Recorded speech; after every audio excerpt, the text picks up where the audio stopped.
see. I know you wanted to. Let me look at my notes real quick.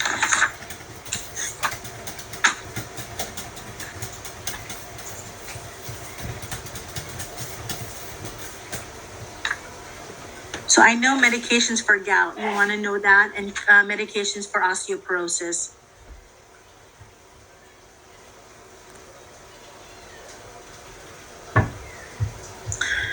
Anything about special imaging like MRIs or X-rays? Let's see. I didn't see any diagnostic tests like that. But let me double check.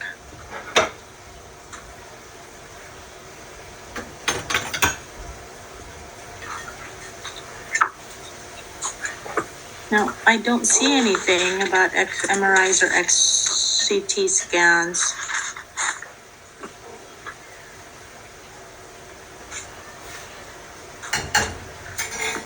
Let's see.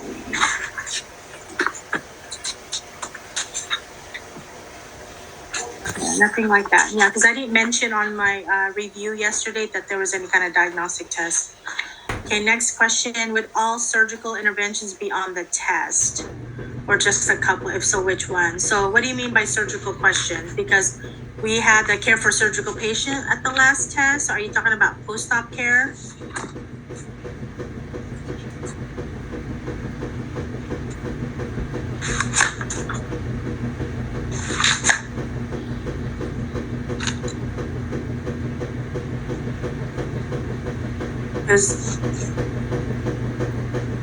Okay, SATA questions.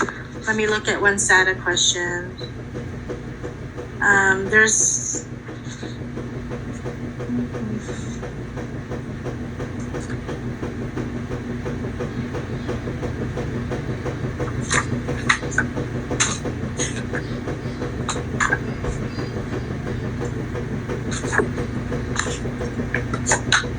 I didn't see too much SATA questions. I see like NGN questions.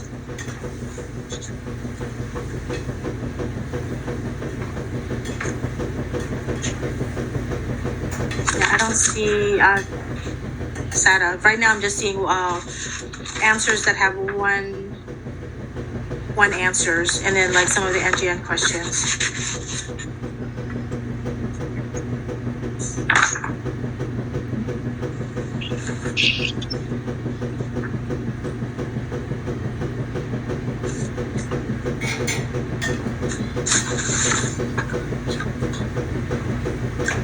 There is one here. I just saw.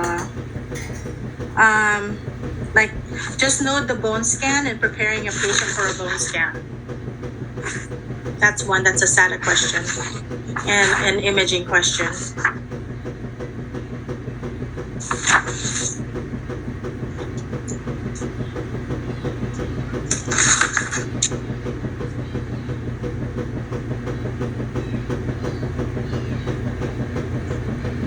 Okay, what other questions do you have, guys?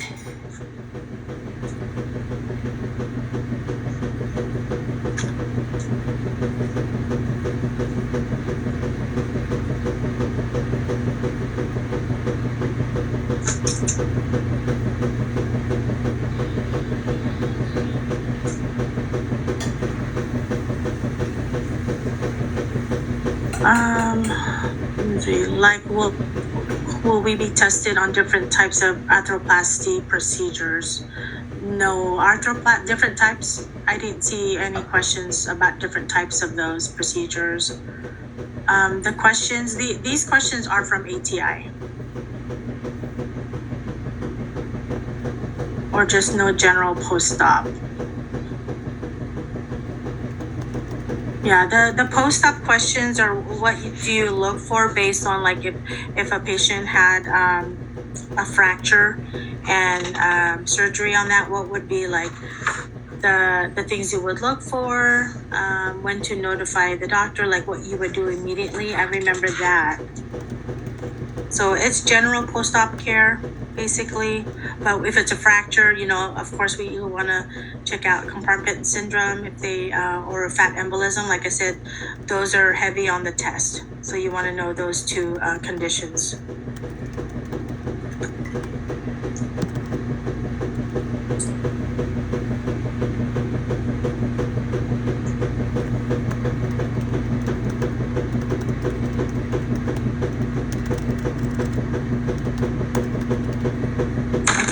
Any other questions you can think of?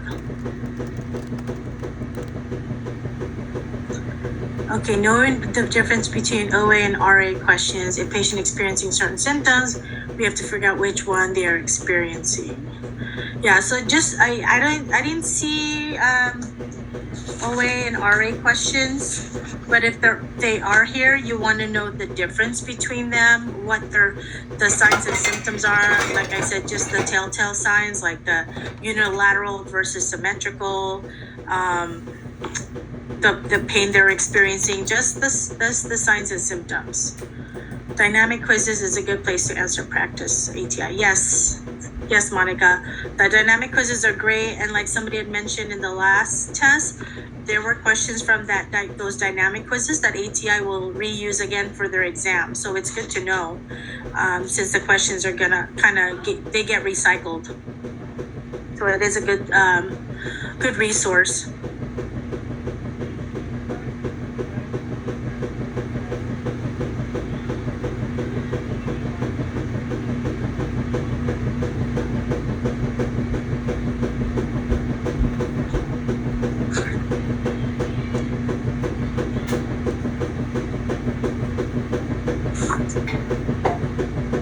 So I'm just looking over the test.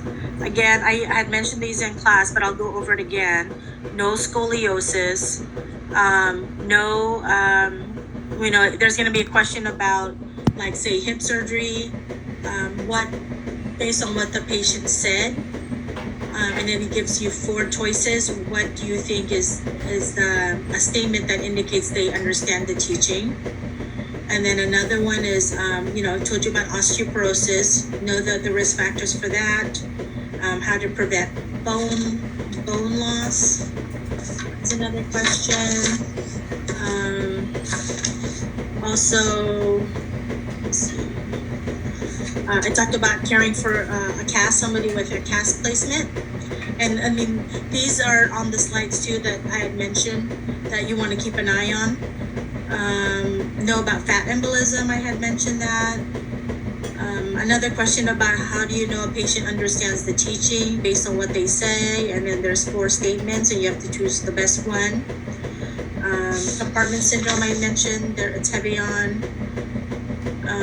Hip surgery, talked about interventions about that. Postoperatively, what kind of tractions are used for the hips. Let's see. And then know the difference between a sprain and a strain. And of course, know the plan of care.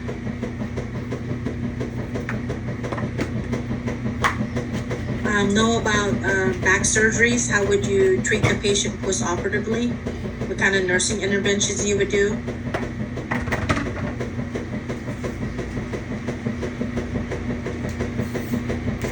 And then we talked about bone scan, preparing a patient, the prep work that is involved, and then about 10 or 11 medication calculation questions.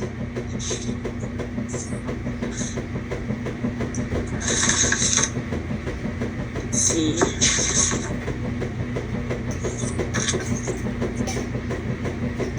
Like I said, know about gout, what you see in gout. What are your findings? What are the signs and symptoms that you think that you would see in gout? Another question on compartment syndrome, another question on gout, treatment for gout, another question on fat embolism, the signs and symptoms, another question on signs and symptoms of gout.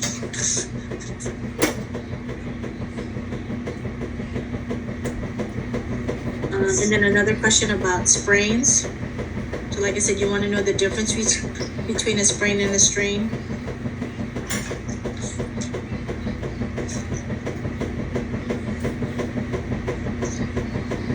And then, let's see, scoliosis question about screening for that. And I talked about the fractures already. The fractures that you want to know.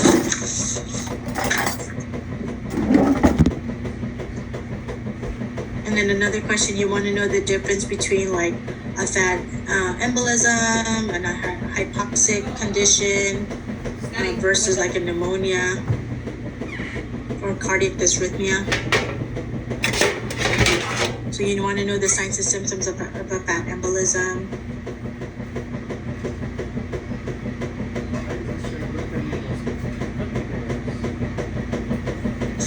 And then I told you the types of factors you should know. Another question on compartment syndrome.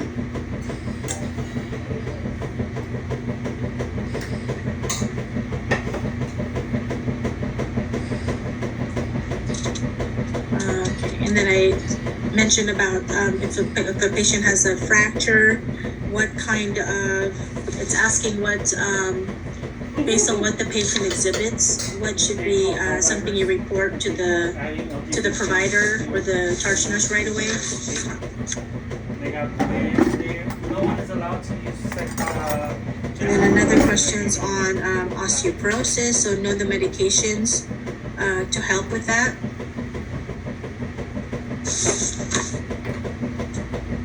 And then another question on osteoporosis, like I mentioned, know the risk factors for osteoporosis and the treatment for that.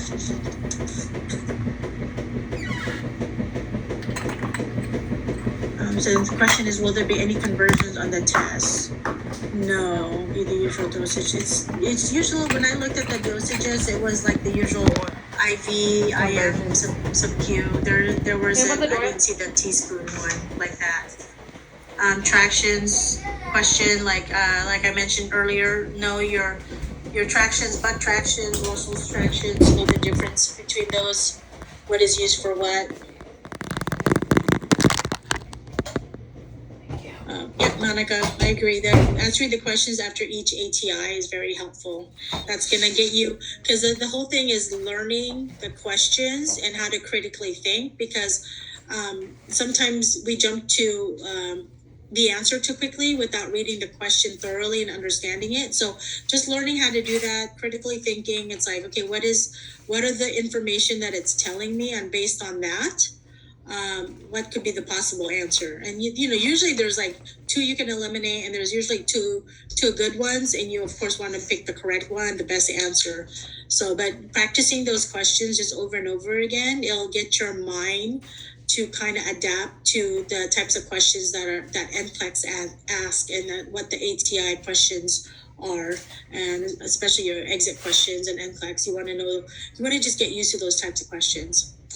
Says, is there going to be any questions regarding ligaments, cartilage, tendons? Well, that's the sprain and strains. So you want to know the difference. But as far as like where they are in the body, that doesn't mention like this. It doesn't mention a particular tendon or ligament and ask you where it is. But you just want to know the difference between sprains and strains. Let's see.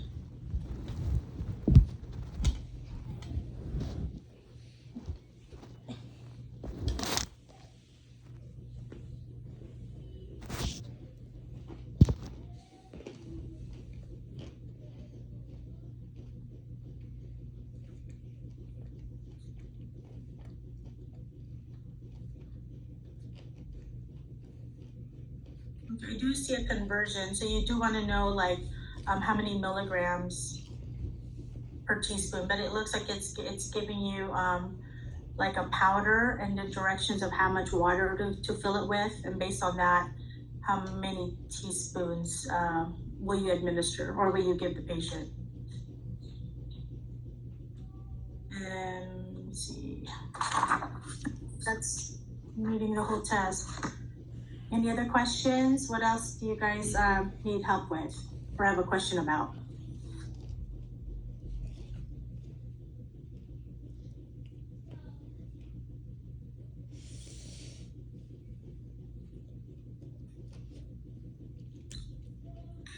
This exam it's 48 questions.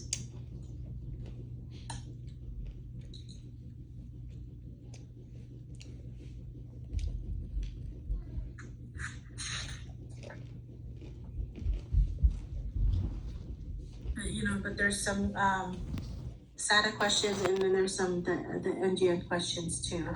So those are worth more points.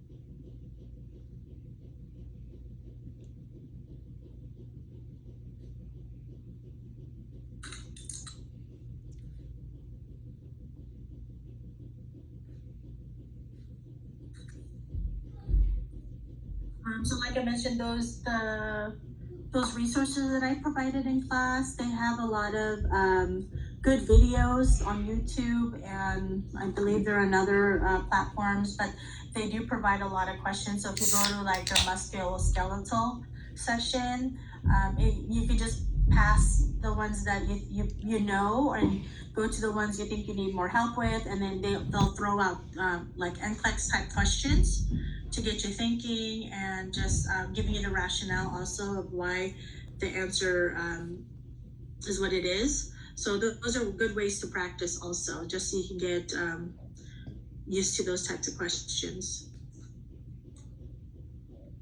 Does anybody need those resources, or did you guys all write it down?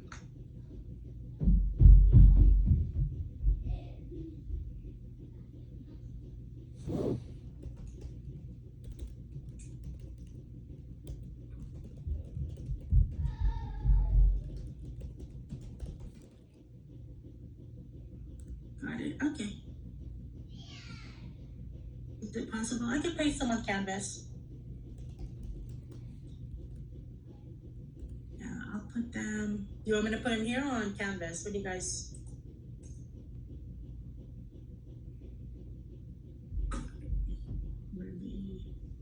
Yes, please. Okay, let me just write it here. Then you guys level of RN.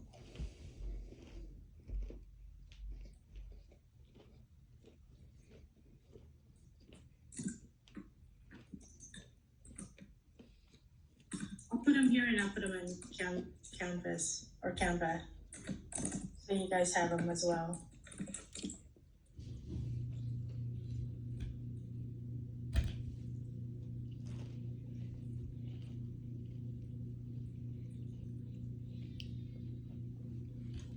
One, 2, 3, 4. Okay, so those are 4.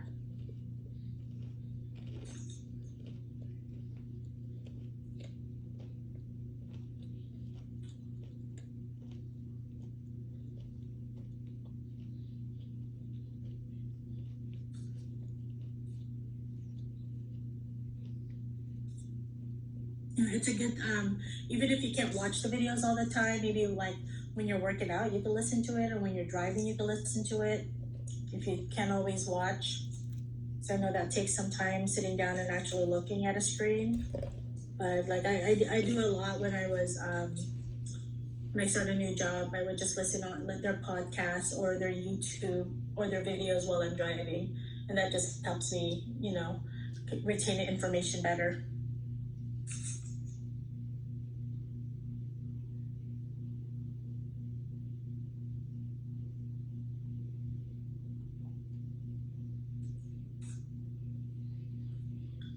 Yeah, I mean, I know this is a big section.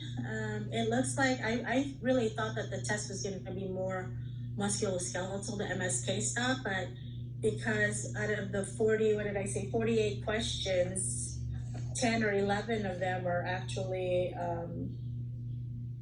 calculations. It's not a lot of questions on musculoskeletal. At the end of the day, it's not. I thought it would be heavier on it, but that's the way the test was kind of formed. They took questions from ATI and then added some more calculation questions, just so you guys don't forget about it, because it's not like you're one and done. It's gonna be there, and it's just gonna get more complicated, or not complicated. It's just gonna get a little harder. The testing wise, each section of MedSurg, you're gonna have different calculations. So you're starting off with something a little easier, and then it just goes down to maybe more complicated or a little bit more complex calculation questions. So like if you need help with calculations, just make sure you see Miss Uy so she can help you with that. I know a lot of you did great during your exam, even the retake. A lot of you did a really great job. So I'm confident you guys will do well in your calculations.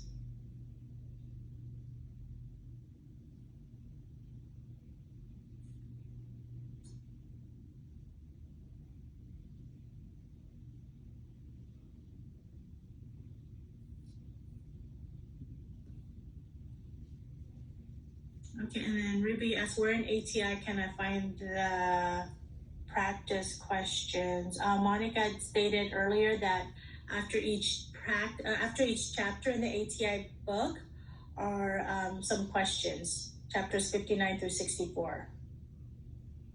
So there's questions after each chapter. That's been really helpful.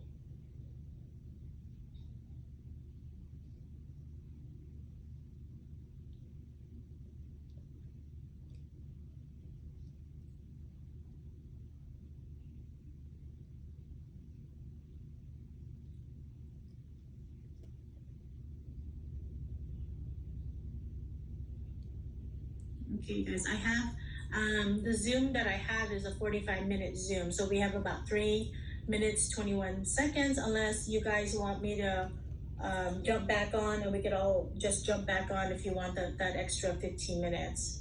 But if you have any questions, ask me now, or like even if you have questions later, you feel free to message me, and I'll be happy to answer them if you think of any answers for later. So in the less than 3 minutes to go, any additional questions? I talked about test taking strategies. I hope that you found those tips helpful and can use some of them, because like cramming is not an effective way of learning. So those studying in increments, 20-25 minutes, are very helpful. So do that instead of cramming, and just do that every day, and then test yourself after you study is also very helpful, because just because you saw it once or twice or 3 times doesn't mean it's retained in your brain. So the more you hear it and listen to it, read it, the better you'll get at just retaining that information.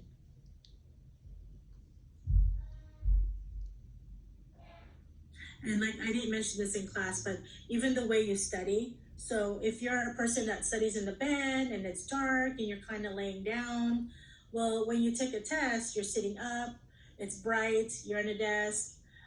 You might not retain the information because it's the way your position is different than the position you had when you were studying. So if you can go somewhere where it's bright, you're sitting in type of table or desk, and it's quiet, there's not the distraction. You want to have the same atmosphere that you have when you're taking a test. Because if you're laying down and the lights are dark and you're trying to study that way, when you're taking a test, you're not laying down and it's dark. So if that makes sense, because the way your body's positioned is also makes a difference as far as getting that memory to remember what you were learning. It's like when we work out, there's muscle memory. So if you're laying down, your brain just knows the information in that position, but if you're sitting up in a desk, it's a little different. So just something to think about. Okay, do you guys want me to jump on after this ends, or are you guys good?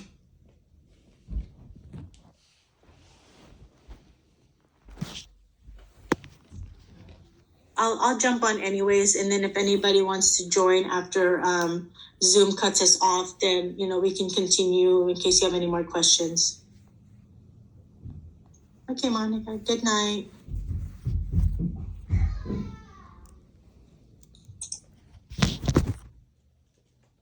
You guys are welcome. You'll do great. Good night.